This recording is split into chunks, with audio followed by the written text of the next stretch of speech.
पधारे।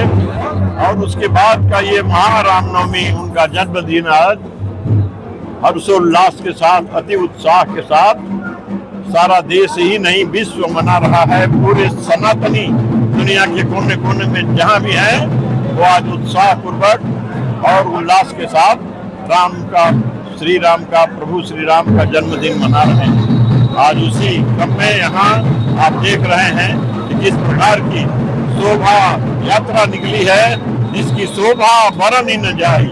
प्रभु जी, हाँ, ऐसे जिसकी शोभा वर्णन ही न जाए, इसका वर्णन नहीं किया जा सकता है।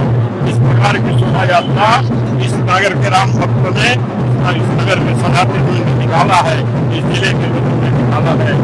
और आज सबके लिए प्रार्थना करते हैं प्रभु श्री रामचंद्र का आशीर्वाद सब पर मिले, सब समृद्धि, सुख और शांति की तरफ आगे बढ़ें और देश को आगे बढ़ाने में दृढ़ता के साथ सबका सहयोग मिले, सबका योगदान हो।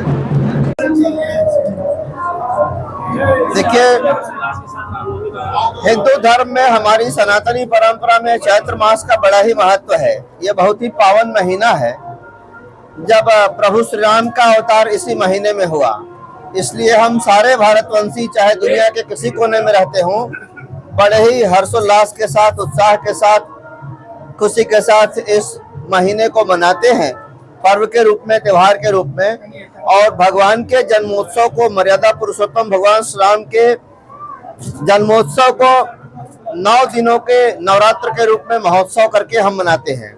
आप देख सकते हैं, आज आरा शहर में लाखों की संख्या में नौजवान, बूढ़े, पुरुष, महिलाएं, बच्चे, सारे लोग खुशी के साथ, बड़े ही उत्साह और उल्लास के साथ इस पर्व को मना रहे हैं, आपस में खुशियों को बांट रहे हैं।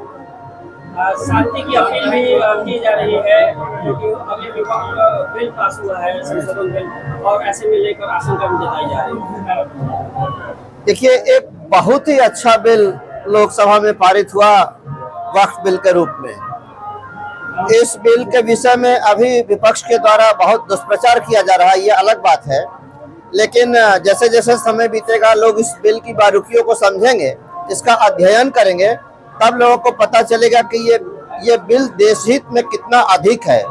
और खासकर जिस वर्ग को भड़काया जा रहा है दुष्प्रचार करके कि यह बिल मुस्लिम विरोधी है, जब 85% मुस्लिम पसमानदा समाज के लोग जब इस बिल का अध्ययन करेंगे और उनको जानकारी मिलेगी या दी जाएगी, तब उनको पता चलेगा कि यह बिल पसमानदा समाज के पक्ष में कितना अच्छा बिल है।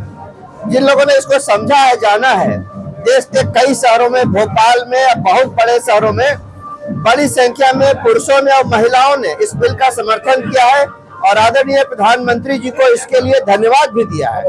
लेकिन विपक्ष दुष्प्रचार कर रहा है, विपक्ष के पास कोई मुद्दा नहीं है। सबसे तो अफसोस की बात यह है कि विपक्ष के नेता किसी चीज की गंभीरता को नहीं समझते, उन लोगों ने इसका अध्ययन नहीं किया, इसको पढ़ा नहीं और दुष्प्रचार में लग गए।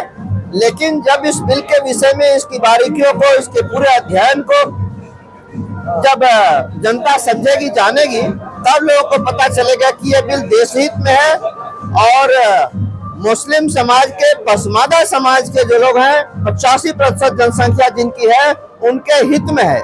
अभी कुछ लोगों ने वक्फ के नाम पर सरकारी संपत्तियों को कब्जा करके उसको मॉल बना रखा है, अपार्टमेंट बना रखे हैं, भू माफिया इसका दुरुपयोग कर रहे हैं। लेकिन जब ये बिल पास हो जाएगा तो ऐसे भू माफियाओं का, जमीन कब्जा करने वालों का पत्ता साफ हो जाएगा। इसलिए मुट्ठी भर लोग इसका विरोध कर रहे हैं। जबकि 2010 में विपक्ष का, एक बात और है, विपक्ष का जो चेहरा है वो दोहरा है, उनकी नीतियां दोगली हैं, इसलिए वो ऐसा कर रहे हैं।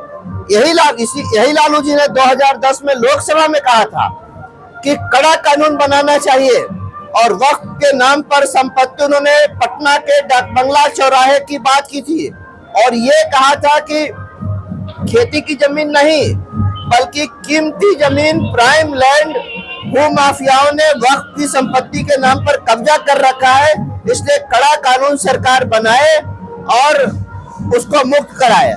आज वही राजद, वही विपक्ष इस बिल के दुष्प्रचार में, इसके विपक्ष में लगा हुआ है।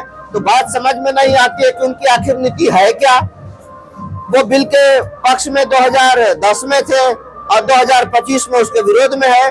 तो जनता समझ चुकी है इनके दुमुहापन को, इनकी दोगली नीतियां को, और जनता समय पर उसका जवाब देगी।